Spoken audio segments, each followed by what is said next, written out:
नमस्कार. आज मी थापटवडी बनवणार आहे. त्याला थापीवडी असेही म्हणतात. फोडणीमध्ये जिरं मोहरी घातलं, हिरवी मिरची लसूण घालून फोडणी दिली आणि 1 कप पिठासाठी मी 2 कप पाणी उकळायला ठेवलं. पाण्याला छान उकळी आल्यानंतर गॅस स्लो करायची आणि एका हाताने पीठ घालायचं आणि एका हाताने चमच्याने हलवत राहायचं आणि त्याच्या जर गुठळ्या झाल्या असतील तर गुठळ्या अशा साईडला नेऊन अशा दाबून मोडून काढायच्या आणि गॅस स्लो ठेवायची.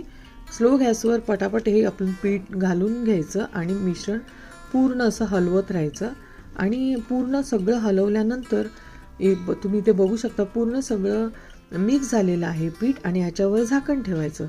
झाकण ठेवून पुन्हा आपण तसेच तेच प्रोसेस करायची.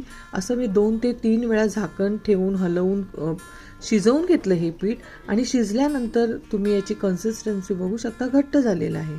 मग आता एका ताटाला तेल लावलं आणि गरम गरम असतानाच हे मिश्रण याच्यामध्ये घालायचं आणि हे थापून असं सगळीकडे स्प्रेड करून घ्यायचं. पाण्याचा हात घ्यायचा आणि मग थापायचं, नाहीतर आपण कलथ्याने थापून घ्यायचं.